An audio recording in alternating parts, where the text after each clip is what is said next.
Good afternoon, everybody. Okay. Tomorrow, President Biden will travel to areas impacted by the recent extreme weather in California. Stops include the Santa Clara and Santa Cruz counties, where storms have caused severe floods and landslides. During these stops, the president will meet with first responders, state and local officials, and communities impacted by the devastation, survey recovery efforts, and assess what additional federal support is needed. FEMA Administrator Deanne Criswell will travel with the president, and while in California, the president will be joined by Governor Newsom and other elected officials. The president has been closely monitoring the situation in California over the past several weeks and is being regularly briefed by his Homeland Security team. Throughout this time, he has remained in close touch with the governor and also local officials on the ground. As you all saw, President Biden approved Governor Newsom's request for an expedited major disaster declaration Saturday evening, providing federal support for debris removal, emergency protective measures, and individual assistance to survey whose homes have been damaged or destroyed by the storm. And we have over 500 FEMA and other federal personnel have already deployed to California to support response and recovery operations and are working side by side with the state to ensure all needs are indeed met on the ground. This Sunday, the White House will commemorate what would have been the 50th anniversary of Roe v. Wade. Vice President Harris will travel to Florida to deliver a major address on the fight for women across America to have access to reproductive care and make their own health care decisions.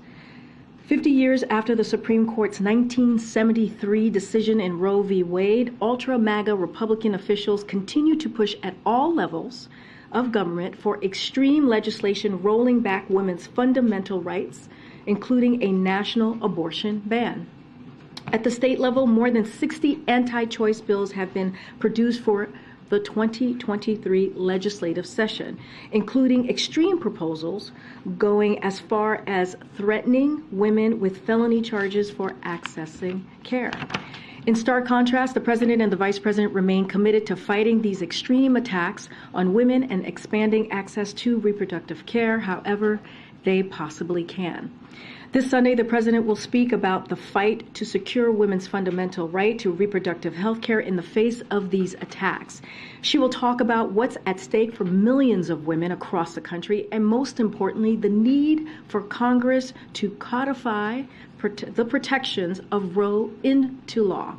The president and the vice president and a strong majority of the American people believe that women must be empowered to make decisions about their own lives and health care, and that those decisions should not be politicized or second-guessed by politicians.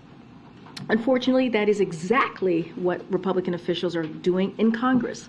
Despite the outcome of the midterm elections, in which millions of Americans went to the polls just across the country to protect women's constitutional rights and reject extreme proposals to sell out the middle class, we have seen House Republicans abuse their narrow majority to take aim at the very issues the American people care about the most. In addition to attacking women's health care, we've already seen House Republicans try and undercut the progress President Biden has made rebuilding the economy from the bottom up and the middle out. Today, we got our news of even more progress tackling inflation, bringing costs down for Americans. Both producer and consumer inflation has now fallen for about 6 months straight. And consumer spending remains strong, with retail sales in December about flat when adjusted for inflation. That adds up to historic progress. President Biden inherited an economic crisis and turned it into the strongest 2 years of job growth on record. The United States just hit the lowest unemployment rate in 50 years because of his economic plan. Again, his economic plan for the American people is indeed working. But as he is fighting to bring costs down more and ensure that middle-class families get a fair shake, House Republicans are advancing an economic plan that will take tax cuts for the rich, higher prices, and cutting cutting social security and cutting Medicare as well. Their very first vote of the new Congress was a bill to worsen inflation and tax welfare for the rich. They want to impose an unprecedented tax increase on middle-class families in the form of a 23% sales tax in order to provide even more tax giveaways to the super rich and big corporations. They're going to vote to raise gas prices and deprive Americans of relief at the pump, and they're threatening to kill millions of jobs and 401k plans by trying to hold the debt limit hostage unless they can, again, cut Social Security, cut Medicare, cut Medicaid. So on this last point, the president has been clear. He will not allow Republicans to take the economy hostage or make working Americans pay the price for their schemes to benefit the wealthiest Americans and also special interest. With that, I say this all the time, Josh. I haven't seen you in a long time. And you always tell me you've been here. Okay, hi, good to see you, Josh. Go ahead, kick us off, please. Given everything you just laid out with regard to House Republicans, what has the White House seen or heard from House Republicans that gives you confidence that we can avoid a default? Look, we've been very, very clear, and I'll say this again. Let me first say this part, that after the midterm elections, the president was very clear. After we saw a historic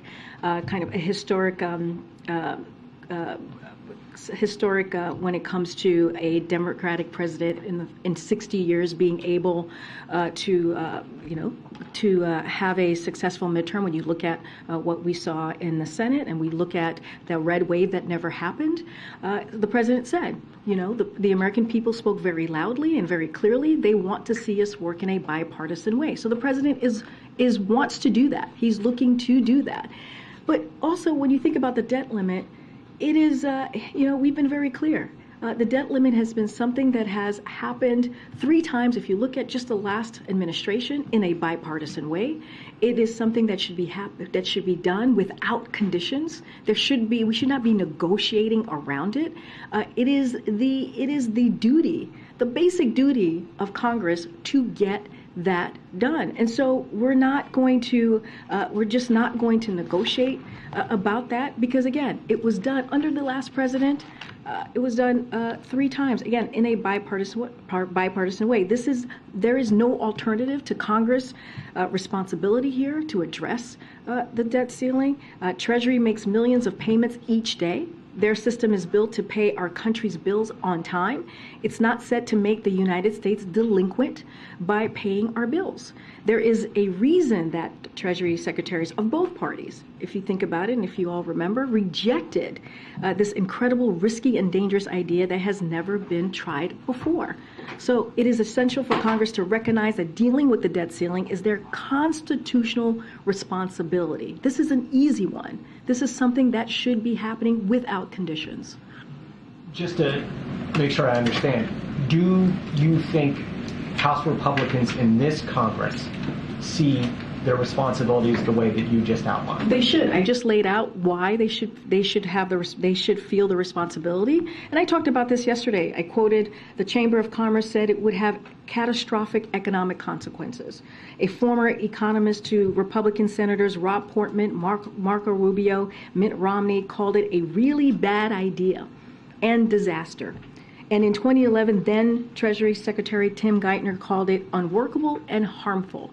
It is the precedent has been for both parties to come together and to get this done. We are talking about the full faith and credit of our country. And then, secondly, real fast, help us understand, given the frequency with which President Biden works in Delaware, what is the case against having visitor logs for his house? So I am going to refer you to the White House counsel. They actually addressed this. They answered this question that you are asking me, I believe, on Sunday, and I also believe the Secret Service put out a statement. So I would refer you to those 2 statements that came out from the White House. I'm actually going to go around. I got a lovely letter from Tamara Keith, your president of the White House Correspondents Association, and she asked that I go around, so I'm going to do that. Go ahead, Courtney. Thanks, Karine. I wanted to ask about the FAA issue last week with the ground stop that was called at airports across the country. When is the president expecting to receive an after-action report? So as DOT said, the issue was a damaged database file with no evidence of a cyber attack. So I want to be very clear about this. And you heard Secretary Buttigieg say that there is going to be an after action report. I don't have a timeline for you to share from here. I would refer you to the Department of Transportation. But this is something that we obviously take very seriously when it comes to the safety of Americans. That is something who are flying, something that we make a priority. When the timeline of the action report, I would refer you to the Department of Transportation. Also, this year Congress will have to reauthorize funding for the FAA. Is there anything that the president wants to see specifically in that bill that pertains to what happened last week? Again, that's something, as I mentioned last week, that happens every 5 years. This is the time that we're going to see Congress act on this. Don't have anything to share on specifics. Again, as you know, this is something, as I just mentioned, when it comes to the safety of American people, this is something that is a priority for us. We want to get to the bottom of what occurred just days ago, not too long ago. I don't have any specifics on the action that Congress is going to take. I'm going to go way to the back. Go ahead, Wes? Owen, sorry. Owen, I'm so sorry. That's my bad. Sorry, Owen. Hi, Karine. Good afternoon. Thank you. I'd like to turn your attention to Nigeria. Just a few days ago, an absolutely horrific story. A Catholic priest in his rectory early Sunday morning was literally burned to death. Bandits burned the rectory. And today, as a matter of fact, Pope Francis asked the world to pray for Father Isaac Achi. Question one, two questions here. One, will the Biden administration forcefully condemn acts of violence against Christians in Nigeria? So let me just say we are saddened by the senseless killing. We have seen the reports, and we certainly are saddened by that. We are monitoring the situation as information develops. And so we hope the Nigerian authorities will quickly bring the perpetrators to justice. And of course, we condemn violence of any kind. And so that is something that you've heard me say many times from this podium, and that is something that we will continue to condemn. Just to follow up on that, how many more Nigerian priests have to be so brutally murdered before Nigeria is placed back on the countries of particular concern list, the State Department's list? Mm-hmm. That is something I would refer you to the State Department about, that particular list. Go ahead, Niels. Thank you. On this question that was the debt limit, which was a lot of the talk in here, the last couple of days, is there any way that the president would be willing, if the president meets with congressional leadership on other matters between now and when Secretary Yellen says we'll reach the default point, will he entertain discussions at all during meetings that may be on some unrelated topic with members of Congress about debt limit negotiations, or will he just sort of say, no, we're not going to do this, we'll discuss the topic at hand, but we won't talk about negotiating over the debt limit? So let me be clear, I don't have a meeting with leaders to read out at this time or to announce, but we've been really clear, there will not be any negotiations over the debt ceiling. We will not do that. It is their constitutional duty. You think about how Congress has dealt with the debt ceiling for the past several decades. It is their responsibility, their constitutional responsibility to act. And so, but more broadly speaking, at the start of this new Congress, I've mentioned this before and I'll mention it again, we're reaching out to all members from both sides of the aisle so they make sure that they know who to reach out to when it comes to the Office of Legislative Affairs so that we continue to build those relationships. Again, in the past, there has been bipartisan cooperation to address the debt ceiling, and that's how it should be. It should not be used as a political football. That is not how we should be moving forward here. Our outreach is deliberate to ensure Congress knows that the debt ceiling must be addressed, again, without conditions. But always, I'm not going to read out any specific meetings or any, don't have anything else to read out about the president meeting with leadership. Can I just follow up on something that Courtney just asked, actually? Senator Schumer says that the FAA administrator nomination is going to be a priority in the coming weeks. Are there, and I understand that's a priority for the president as well, do you have any other priority nominations that you would like Senator Schumer and the Senate Democrats to take up first? So let me just say we certainly welcome and appreciate Senator Schumer's supportive comments this weekend, as you just mentioned, and look forward to working together to confirm Phil Washington specifically as FAA administrator. Let me just add that FAA, as I just said to Courtney, is a key agency with crucial safety mandate, and the president has nominated an experienced, qualified candidate who currently runs one of the busiest airports in the world to lead the agency. And so we will continue to work with Senator Schumer, Senator Cantwell, and others to seek the swift confirmation. So clearly that is important to us. Look, we're going to continue to, as I talk about the swift confirmation, not just of the FAA administrator, but many other crucial, high qualified nominees to serve across the administration. And we will be renominating a number of officials in the upcoming weeks. And when we have updates to share, we certainly will share that. Okay, go ahead, Tia. Go ahead, Tia. You mentioned Vice President Harris is going to speak up on the anniversary of the overturning of Roe v. Wade. Is the administration going to announce any initiatives or policies for protecting abortion access, particularly to women who get their pills by mail? So let me just say the administration has taken actions with our limited authorities to expand access to care. The president has issued 2 executive orders. If you've heard myself talk about it. Jen Klein from the Gender Policy Council has been here to talk about the executive orders that the president has put forward. It is to safeguard access to abortion and contraception, ensure that everyone has access to health care free from discrimination, defend the right to travel across state lines for medical care, protect the physical safety and security of clinics, providers, and patients. And also earlier this month, the FDA announced an independent evidence-based decision to expand access to medication abortion through telepath and at pharmacies.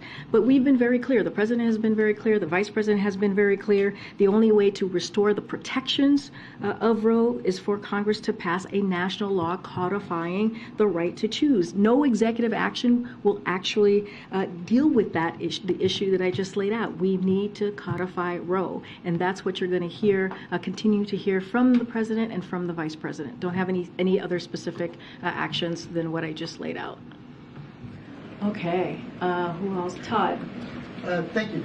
On the president's visit to the border last week, is there any follow-up, any new policies? Has he spoken with Governor Abbott to follow up on the governor's request? I don't have a conversation or a call to read out. I do want to say I've been asked about if we've seen an impact from what the president laid out a couple of weeks ago of what the actions that he was taking at the border. I want to say that we are seeing some impact. The numbers of migrants arriving from those countries are low, and we look forward to sharing more once we have more data to go off of. Additionally, the first individuals authorized to live and work legally in the United States under the expanded program started arriving just last Tuesday, within 5 days after the launch of the program. Hundreds more have been vetted and approved for travel and can book a flight to the United States to arrive on time. But I want to be very clear. Again, we need Congress to take action. The president has done what he can, from the executive, from the White House, but what we're seeing is Congress still refuses to act. The president is going to use every tools available, as you have seen him do these past 2 years, to manage a mass migration event impacting the entire Western Hemisphere. But just not only just one city, right? We've seen it just across the board. So he's taking the steps. He's going to continue to take this very seriously when we think about the border security. But again, Congress needs to act. Republicans need to act. And if they really care about this issue, this is an opportunity to reach across the aisle and work with us on this. Okay. Yes, ma'am. Oh, my gosh.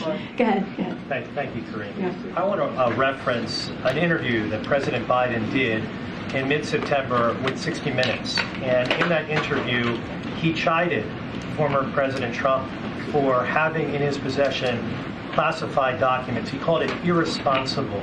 First of all, do you think it was proper for President Biden to comment on an ongoing DOJ investigation?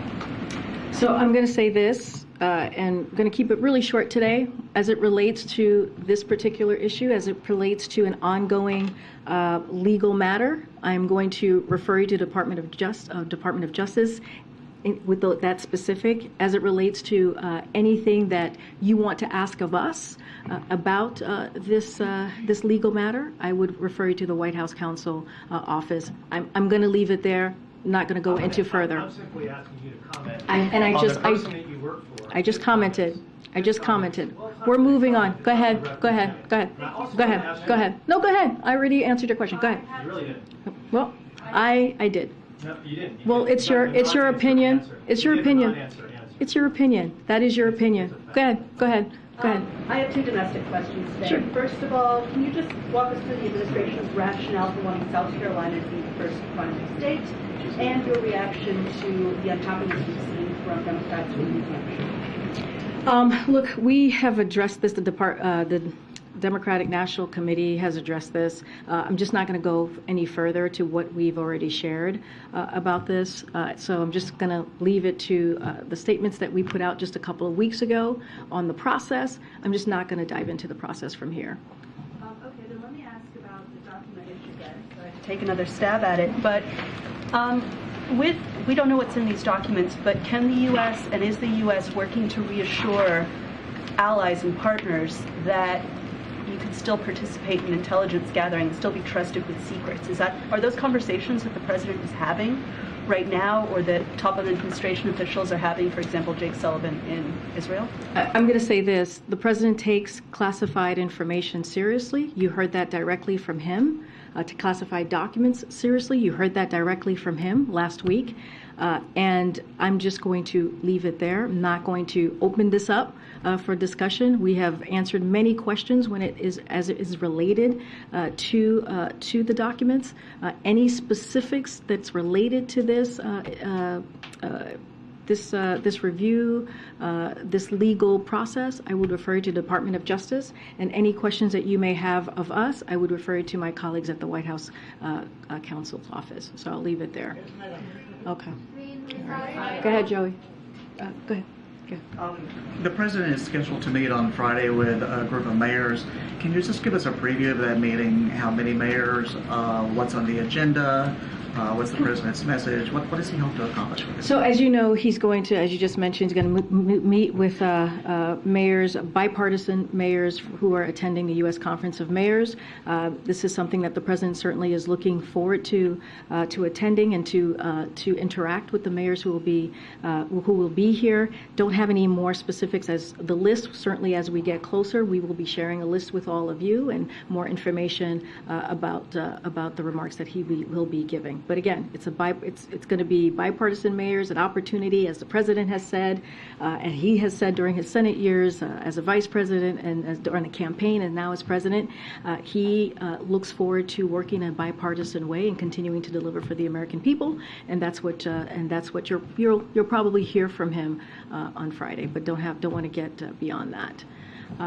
Haryana, and way in the back. I'm going to go way in the back. It's been over a month since the U.S.-Africa Leaders Summit take place, and I would like you to give us an update what have been done so far in order to accomplish all the agreements and projects that have been agreed upon during the summit. No, it's a very good question. Look, President Biden was very pleased with the summit and its outcome, including his personal engagement with many of his counterparts that week. The summit was an effective demonstration of our renewed partnership with the region's governments, business community, and civil society, as well as the broader African diaspora. The president and the African leaders worked together to define a shared global agenda and to set the stage for deeper cooperation and engagement in 2023 and beyond. So it was just the beginning, and we're truly looking to continue those conversations, clearly on the staff level, as we continue throughout the year. One quick question on the classified documents. How the president is feeling? Is he worried about those documents that were found, or did he somehow regret to what he had done with those documents being found at his property? Is he worried about that? First, I'm going to repeat what I just said moments ago. He takes this very seriously when it comes to classified documents, when it comes to classified information. He was unaware that the documents were there. You heard that directly from him, from the president. Twice he spoke to this just last week. And his team is fully cooperating with this process, with this ongoing legal process. Anything specific dealing with this issue, I would refer to the Department of Justice or the Special Counsel, and I'll leave it there. Okay, I'll come down. I'll come down. Thank you, I appreciate it. The White House today put out this really sharply worded statement about the committee assignments, the oversight committee assignments. Marjorie Taylor Greene, Representative Gosar, Representative Boebert getting these assignments on the oversight committee. The statement said, handing the keys of oversight to the most extreme MAGA members in the Republican caucus who promote violent rhetoric and dangerous conspiracy theories. Given this statement, does the White House view the oversight committee as even legitimate? So look, I've been very clear, and I just said this moments ago. The president intends to work with both parties in good faith, if they choose to, and make more progress on behalf of the American people. He has said this. We will continue to say this. But unfortunately, to your point, Mary, on some of these key committees, it appears that House Republicans have handed over the keys to the most extreme MAGA members of the Republican caucus. This is what we're seeing from the other side of Pennsylvania Avenue. These are members who have promoted violent rhetoric and dangerous conspiracy theories, including suggesting violence against political opponents, trafficking in anti-Semitic lies, and defending and downplaying a violent insurrection against our democracy. Many of you covered what we saw on January 6, 2021.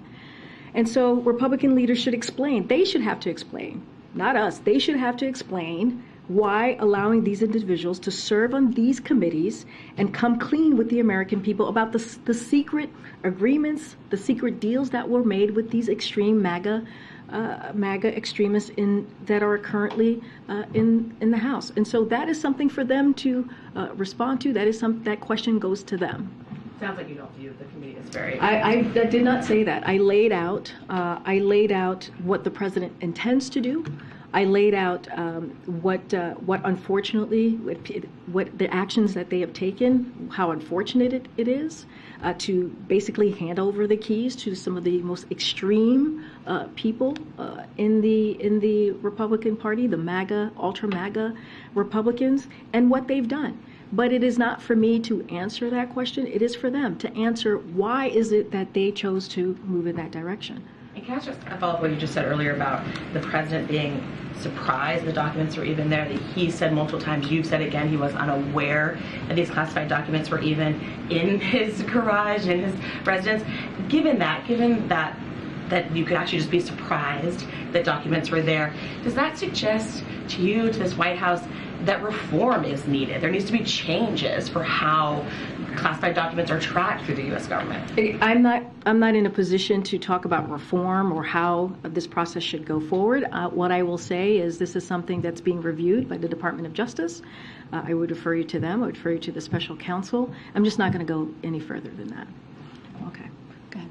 Ariel. Thank you so much. I would have two questions. One is Ukraine, one on the economy. On Ukraine, the Wall Street Journal and the German newspapers, the Deutsche Zeitung, are now reporting that the Germans won't provide tanks for Ukraine unless the U.S. does exactly the same. So this seems to be a kind of deadlock situation here. What's the administration doing about it? So I was asked this question yesterday. When it comes to the U.S., we're in constant communication with Ukraine, and will continue to provide them with what they need as they defend themselves against Russian aggression and against this brutal war that we have seen from Russia for almost a year now. But I don't have any new announcements to share of any types of security assistance to preview. Look, when it comes to other countries, the president believes that each country should make their own sovereign decisions on what steps of security assistance and what kinds of equipment they are able to provide Ukraine, as again, Ukraine defends itself against Russian aggression. So, for instance, we welcome Germany's recent announcement that they will send infantry fighting vehicles and a Patriot missiles battery system to Ukraine. We also support the decision by the UK over the weekend to send Challenger tanks to Ukraine. And we have seen incredible solidarity by nations around the world to support Ukraine. But it's not for us to speak to. That is each country's decision to make their own sovereign decisions on this. As it relates to the U.S., we have been, as you know, the largest provider of security assistance, of humanitarian aid. We will be standing by with the Ukrainian people and helping them in any way that we can to defend themselves until throughout this process. But I don't have any announcements to make at this time. Economy, the president has been quite optimistic in his latest statements about the possibility of a soft landing for the economy, but at the same time we also have massive layoff announcements like Microsoft just today. Is this a matter of concern for the White House? So that is something, as you know, that we watch closely anytime there are reports of Americans losing their jobs. President Biden knows firsthand the impact of losing a job and what that can have to your entire family. This is something that he knows and understands very well. I don't have a comment on specific moves announced by particular companies. As you know, we are very careful from here talking about private companies, but more broadly speaking, layoffs remain near record lows according to job openings data.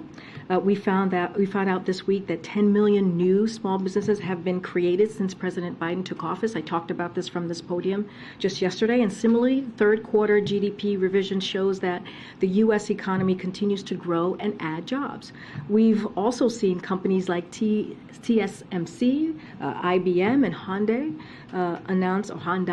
announce new investments doubling down on building technologies of the future like chips and AI and electric vehicles in the U.S. Companies across the economy are continuing to grow and invest in the United States. But again, of course, this is something that we watch very closely. Okay, go ahead, Sabrina. Thank you so much. And welcome back. Thank you. China reported that its economic growth fell to 3% last year and its population dropped for the first time since 1961. Is the administration concerned about China's relative economic weakness, and do you think that this raises the likelihood of an economic downturn in the U.S. and the global economy this year? So look, I'm not going to comment on how China handles its own economy, but what we are focused on is our approach, which has to ensure that the United States economy remains resilient. And that's the president's focus. And when we're talking about resilience, we're talking about resilience in the face of global challenges and has helped spur a historic recovery. That is what we have seen in this president's first 2 years of his administration. We'll continue our work to make progress on reducing prices and investing in our infrastructure, manufacturing, and clean energy economy. And so we, of course, monitor all global developments and will continue to stay in touch with our partners, allies, and key market sectors, including China. As you have seen, Secretary Yellen is in China, and she's going to be meeting with China's Vice President on Wednesday, which is today. And so, again, she's there currently right now in China. And there have been more allegations about Congressman George Santos's misuse of finances. Of course, this is in addition to him fabricating key details of his background while running for office. prompting more calls from both parties for his resignation. Just wanted to check back in. Does the White House think he should resign? So look, we've said this before, and I think I said it probably the first few days of this new Congress and this new year, which is it is up to the Republican conference who have to decide what they owe the American people. It is their decision to make on what it means, what they see as it relates to the terms of standards and service. They have to decide that. It is their conference. He's part of their conference, clearly. But sadly, we have seen that they feel they owe the American people when it comes to standards by the actions that they have taken on this particular individual. Look, just looking at the committee that he has been assigned to when it comes to Biden's economic plan, and when it comes to the announcement that I made yesterday, when it comes to small business, we have seen a business application with over 10 million new small businesses created under this leadership. And so the president takes that very seriously. He takes making sure that we're building an economy from the bottom up, the middle out, very seriously. And you see that in every part of his policies and every economic policy that he pushes forward. But again, this is up to the Republican conference to show what they think they owe the American people. So it's their decision to make. Thank you, Karine. Just a quick follow-up on the economy and job cuts. Amazon announced 18,000 job cuts today. Microsoft announced 10,000 job cuts today. All these thousands of job cuts are coming on top of tens of thousands of jobs being cut across the tech sector and across sectors in corporate America. Obviously, the White House and the administration, like you just pointed out a couple of minutes ago, still believes the economy is resilient, does not expect it to slip into a recession. But as we talk about mass layoffs and as the White House continues to point a strong economy and overall recovery in the labor market, how do you expect some of these numbers and some of these statistics to impact that recovery in the coming months? So let me just be clear. When you talk about recession and you talk about what we're seeing currently with the economy, these are the data points, right? The data points are showing that this is not what we see, what the economy is currently, to pre-recession or recession. I mean, that is what the experts are saying as well, and that's what the data points are proving. With CPI today, the consumer, not CPI, the PPI today, we're seeing that inflation is actually indeed moderating. And a lot of that is connected to the president's economic policies. And so that is something that we're going to continue to highlight. We're going to continue to point to the data, not just our words, but that's what the data is showing. Look, again, as I mentioned to your colleague, I'm not going to comment specifically on what's currently happening with particular companies, with private companies. Clearly, we're closely monitoring. But like I said, the layoffs remain near record lows according to the job openings data. Again, looking at the data, looking at the numbers. We found out, again, I talked about the small businesses, 10 million new small businesses have been created since the president took office. That matters. Those data points also matter. The third quarter GDP revision shows that the U.S. economy continues to grow and add jobs. So that's what I will point you to in answering your question as I just laid out.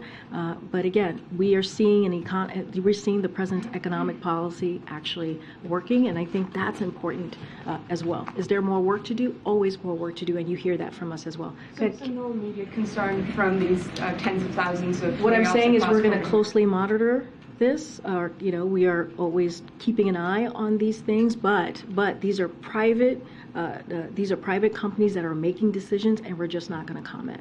And a quick one on China, if I may. You were talking about Secretary Yellen. Treasury announced today that she's planning to go to China. Secretary of State is planning to go to China. The president met with Xi in Bali in November. Clearly, there is sort of momentum in some sort of rebuilding of ties between the two nations.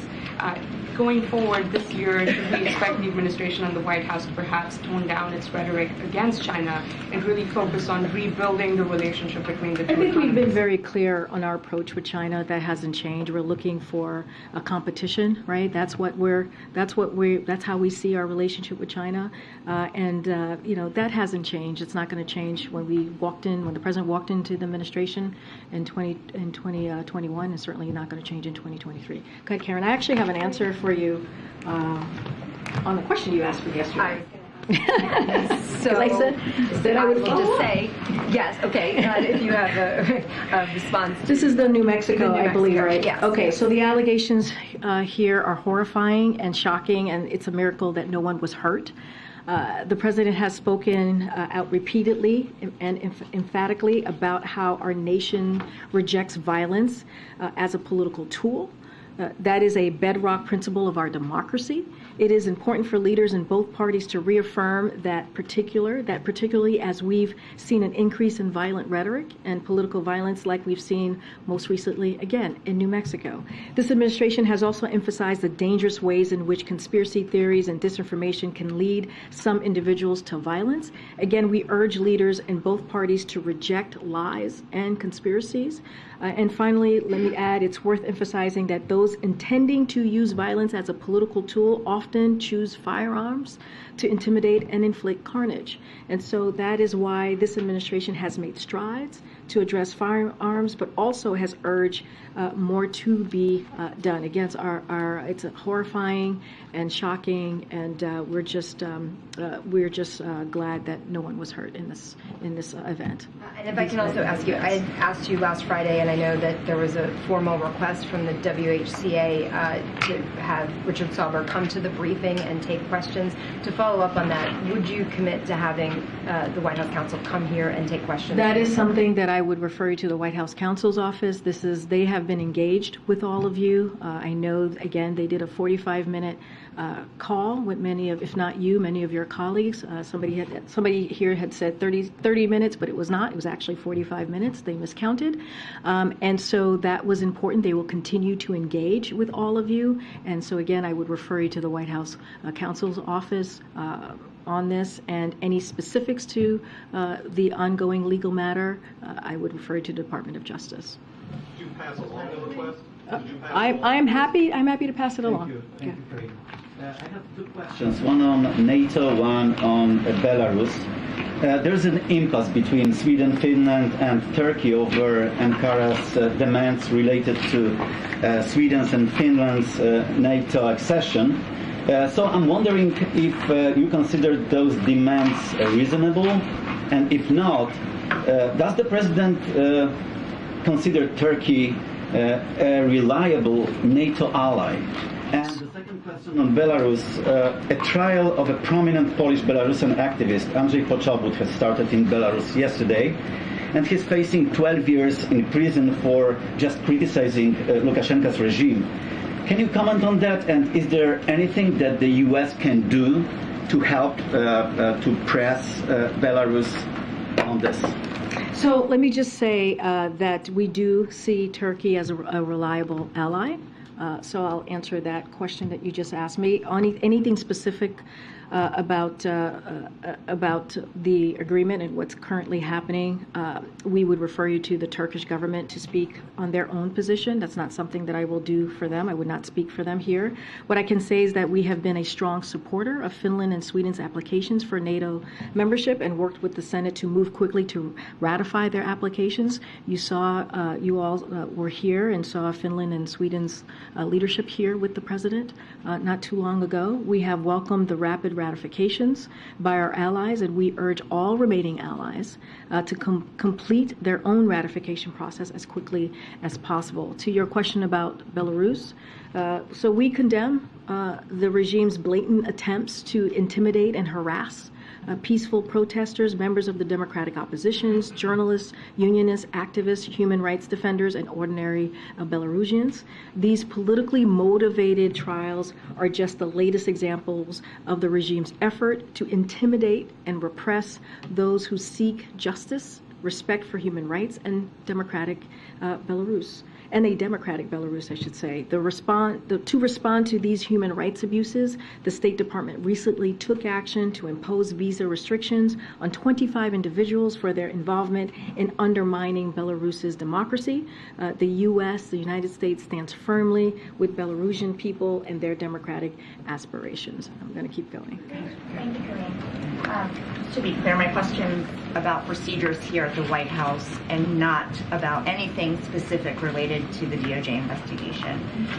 So I'm just wondering how this episode has prompted a review of the process in which staffers handle classified information and how they are turned over to National Archives during a transition. And to be clear, I'm going to refer you to my colleagues at the White House counsel's office. They will be able to address that particular questions. I'm just not going to address something that is even related to an ongoing legal process. Why not? I mean, I'm having a hard time understanding why I just said, questions about procedure. And I just said to you, the White House counsel's office will be able to address that question. Is President Biden satisfied with the current SOP of handling classified materials here and turning them over to National Archives? Again, I will refer you to the White House counsel's office. They are the people who would be able to answer that question about classified information. So just to be clear, from this point on, are you not going to be taking questions about the classified documents? I have been very clear over and over again. We are going to be prudent here. We're going to be consistent. This particular matter is being looked at. There's a legal process currently happening at the Department of Justice, and I'm going to refer you to the Department of Justice on any specifics to this particular case and anything that has to deal with what we're doing here. I would refer you to the White House counsel's office. And let me remind you, this is not a new process here. We've been doing this for the past 2 years. Anything that is related to a legal process, a legal matter, we refer it to the Department of Justice. There's nothing new in our process here. Great. Thank you, Karine. Since so many of our questions have been referred to the DOJ and to the White House counsel's office, I'm sure you can understand that we're in sort of information blackout where DOJ refers us to the special counsel. They're not holding any briefings. White House counsel refers us to DOJ. So if you are not able to talk about this from the podium, would you invite a DOJ official to take our questions here to the briefing? No, you would have to go to the Department of Justice. That is not, this is a legal matter that is currently happening at the Department of Justice. And the President has been very, very clear when it comes to these types of legal matters, when it comes to investigations, he's not going to interfere. He wants to make sure that we give back the independence that the Department of Justice should have when it comes to these types of investigations. So certainly would not be bringing them here. So I would refer you to the Department of Justice. I was just very clear. If you have any questions, I would refer you to the White House counsel's office. They did a call for 45 minutes yesterday, speaking to many of you. I believe there were more than 200 people on that call. And so I would refer you to my colleagues at the White House counsel's office. This is not getting a lot of questions. Go ahead. Sorry, but on questions that you should be able to answer here that shouldn't have to go to any other agency or entity, can you tell us if there's any sort of assessment that has been planned or launched to determine if national security has been jeopardized at all? Again, that's for the Department of Justice. Why is it a DOJ question? And let's be clear, it's not your decision to make on what I can or can't answer from here. What I'm telling you is that we are respecting the process. We are being prudent from here. There is an investigation currently happening. And when there are investigations that are happening that the DOJ is currently reviewing or looking at, we have been very consistent to say that you need to go to the Department of Justice. Are they working with NSC or with any other intelligence Again, agency? I would refer you. It's very clear. I just laid out. There should be no confusion here. There is a legal process happening, and I would refer you to the Department of Justice. Okay, go ahead, Peter. Can I just follow up on that? We've all reached out to the Department of Justice. A law enforcement official tells NBC News the Justice Department has not told the White House that it cannot talk about the facts underlying the special counsel investigation into classified documents. So trusting you've received that same information, understanding the desire to be prudent, then why can't you speak about the underlying facts? We've been very clear when it comes to even underlying facts, when it comes to specifics, when it comes to something that is under the purview, that the Department of Justice is looking at, especially legal matters, investigations, we do not comment from here, Peter. That has been consistent. So we've been that very consistent. Bob Bauer, who represents the president's personal attorney over the weekend, said that one of the reasons why, and Ian Sams, your colleague who speaks on behalf of the special counsel at the White House, spoke to this in some form yesterday. But he said one of the reasons why they shouldn't reveal further details right now was regular ongoing public disclosures also pose the risk that as further information develops, answers provided on this periodic basis may be incomplete. When the White House did release a statement, the president spoke out on January 9th. The risk of incompletion was a function of the White House's decision not to share all the information it knew, in fact, because we knew on November 2nd, and the first discovery was made. We knew the second discovery was made on December 20th. So there's a risk of incompletion, but will you concede that it's the White House that has been incomplete in its provision of information when it did choose to speak out publicly on January 9th? My colleague actually dealt with this question on the call yesterday on the White House counsel's office. Made the same point as you, the risk of incompletion. And I would refer you to the White House counsel's office. Then is the White House having any conversations internally about finding someone, much the same way John Kirby has spoken on behalf of national security issues at this podium as your colleague, as their representative? Is there someone, is the White House in talks right now to find someone either outside the White House or internally who can speak on behalf of the White House representing the special counsel office within the White House from this podium, or any of those talks? I would refer you to the White House counsel's office. Well, but you're the communications, you run the communications, so I'm asking about you as a communications matter playing any part of those conversations existing. Peter, you have spoken to my colleague who did, again, a 45-minute call with all of you answering questions about... If you would acknowledge it's on background, that Karine, not on the record until the call ends, that means the American people can't see it in public. So we're asking, will there be a representative who would speak on camera and see it in public? But the call was indeed, he was quoted, it was in papers, it was on networks. Correct, but because they can't witness it happening live, Americans don't get the same transparency into this back and forth. Is the White House having a conversation? Peter, this is just with respect. You guys brought John Kirby in. I'm asking if that conversation exists. The fact that he spoke to all of you reporters who report on this, and then you all reported on it back to the American people, I believe that is transparency. I believe that he shared information, he answered your questions that you believe that the American people wanted to hear, and he answered those questions. So and he took 45 minutes to do that. Anything else that you have on this, Peter, I would refer you to the White House counsel. Peter, I'm not. We just went back. Peter, are you having a conversation about adding a member to the staff to speak publicly on this? Peter, I actually just answered that question. I said we have someone currently. So that means no. We have someone currently who answered your questions for 45 minutes on a call and took your questions. Yes. Took your questions about this particular issue. Correct. He will continue to do that. He will continue to engage with all of you, right, on this issue, on this legal process that's currently happening from the White House counsel's office. After that, Peter, I don't have anything else to share. Go ahead. Go ahead. Last question. On the debt limit. I know that the White House says that you're not going to negotiate with Republicans on sort of, concessions or anything tied to it. Does that mean that the White House, the president, is dissuading other Democrats on the Hill from engaging in those conversations and those negotiations with Republicans? What we've been very clear about is that in the last administration, the debt ceiling was dealt with 3 times in a bipartisan way. And so that's what the president wants to see. It is their constitutional duty for Congress to deal with this issue. And again, it's been done in a bipartisan way, and we should not put the full faith and credit of our country and take it hostage, right? We should not do that. And so that's what we've been very clear about. It's been done in a bipartisan way the last 3 times under the last administration, and that's what we want to see. So just to be clear, Democrats and Republicans in a bipartisan way reach an understanding, reach an agreement as it relates to the debt limit. The president would accept that. We've been very clear. There should not be any negotiations around here. We should not be stepping around dealing with the debt ceiling. We've been incredibly clear here.